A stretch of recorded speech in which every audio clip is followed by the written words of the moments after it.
সবাইকে স্বাগতম জানাই আপনাদের ঘরোয়া রান্না চ্যানেলে।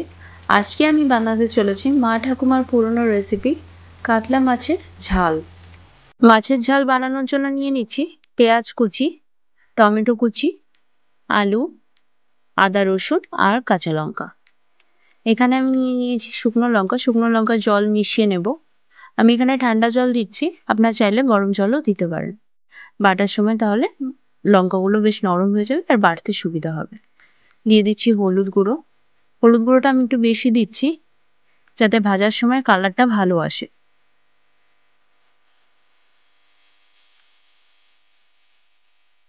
দিয়ে দিচ্ছি লঙ্কার গুঁড়ো। এবার দিয়ে দিচ্ছি স্বাদ অনুসারে পরিমাণ মতো লবণ।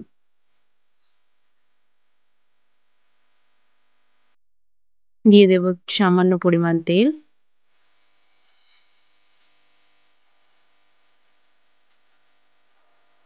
এবারে ব্যাটারটা ভালো করে মাখিয়ে নেব মাছের গায়ে। যত ভালো করে মাখবেন তত সুন্দর মাছ ভাজার কালারটা আসবে। আমার মাখা প্রায় হয়ে গিয়েছে, এটা কিছুক্ষণের জন্য রেখে দেব। এবার আমরা মশলাটা করে নেব। মশলাতে আমি দিয়ে দিচ্ছি ধনে, জিরে আর দিয়ে দেব সামান্য পরিমাণ জল। মশলাটা বেটে নিচ্ছি। আমি এখানে শিলে বাটছি, আপনারা চাইলে মিক্সিতেও পেস্ট করে নিতে পারেন।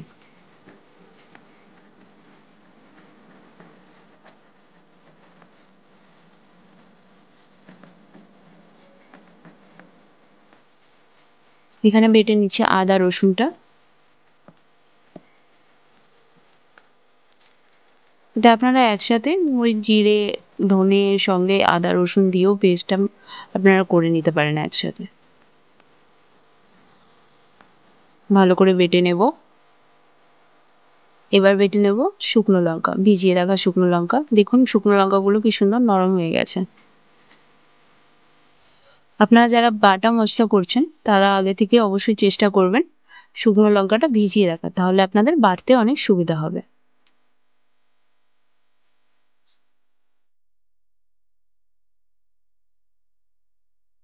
এবার কড়াইতে তেল দিয়ে দিচ্ছি, মাছগুলো ভেজে নেব।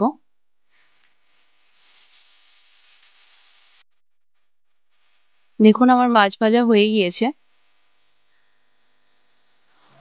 আলু ভেজে নিচ্ছি। দিয়ে দিচ্ছি তেজপাতা, জিরে,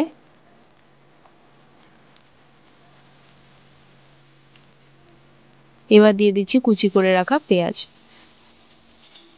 পেঁয়াজটা ততক্ষণ ভাজবো যতক্ষণ না পেঁয়াজের কাঁচা গন্ধটা ছেড়ে যাচ্ছে। বেশি ভাজবেন না, পেঁয়াজগুলো যাতে আবার বেরেস্তা না হয়ে যায়। পেঁয়াজ ভাজাটা যখনই হয়ে আসবে তখন আমরা দিয়ে দেবো বাটা মশলাটা। আমি দিয়ে দিচ্ছি জিরে বাটা, আদা রসুন পেস্ট আর লঙ্কা বাটা। এবারে বাটা মশলাটা সুন্দর করে ভেজে নেব যাতে যতক্ষণ না মশলার কাঁচা গন্ধটা ছেড়ে যাচ্ছে, আদা রসুনের যে কাঁচা একটা গন্ধ থাকে। দিয়ে দিচ্ছি কাশ্মীরি লঙ্কার গুঁড়ো যাতে কালারটা ভালো আসে মাছের ঝোলের। দেব হলুদ গুঁড়ো,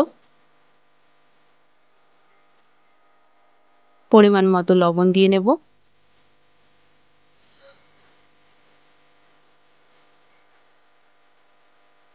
এবার দিয়ে দিচ্ছি কেটে রাখা টমেটো আর কাঁচা লঙ্কা। কাঁচা লঙ্কা দিলে পরে কি হয়, আপনি যে মাছের ঝোলটা বানাচ্ছেন এটার একটা আলাদা রকম ফ্লেভার আসবে, সেন্টটা অন্যরকম আসবে।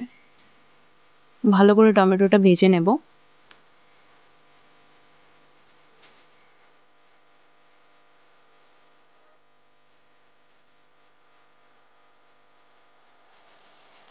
ভাজাটা আমার হয়ে গেছে প্রায়। এবার জল দিয়ে দেব পরিমাণ মতো, আর এই জলটা আমি একটু ফুটিয়ে নেব যাতে মাছের ঝোলের টেস্টটা ভালো আসে।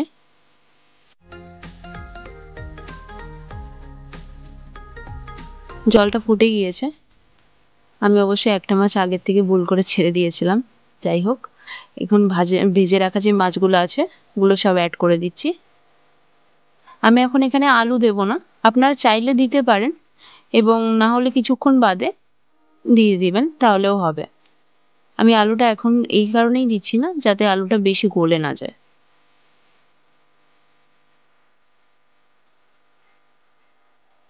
এখানে গরম মশলার জন্য নিয়ে নিচ্ছি আমি একটা লং, আর নিয়ে নিচ্ছি দারচিনি আর লবঙ্গ, এলাচ।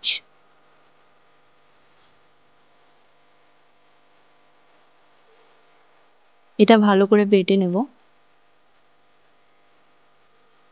আপনারা চাইলে এটা স্কিপ করতে পারেন, যারা ঝালটা একটু কম খান তারা এই গরম মশলাটা বাদ দিয়েও করতে পারেন। কিন্তু গরম মশলাটা দিলে কি হবে, গরম মশলাটাতে আমাদের মাছের ঝোলের যে টেস্টটা এটা আরও বেশি ভালো করবে এবং আরও বেশি ভালো লাগবে আপনাদের খেতে। ভালো করে বেটে নিচ্ছি গরম মশলাটা। আর গরম মশলাটা দেবো আমি যখন মাছের ঝোলটা নামানো হয়ে যাবে তারপর। দেখুন সুন্দর আমার মাছের ঝোলের কালারটা এসছে। মাছের ঝোলটা হয়ে গিয়েছে, এবার নামিয়ে নেব আর গরম মশলাটা অ্যাড করে দেব। দেখুন ফাইনাল। এভাবে আপনারাও একবার মাছ রান্না করে দেখবেন যে কাতলা মাছের ঝাল কেমন হয়, আর আমাকে অবশ্যই কমেন্ট করে জানাবেন। আর ভিডিওটা যদি আপনাদের ভালো লেগে থাকে, লাইক, কমেন্ট অ্যান্ড সাবস্ক্রাইব করতে একদম ভুলবেন না।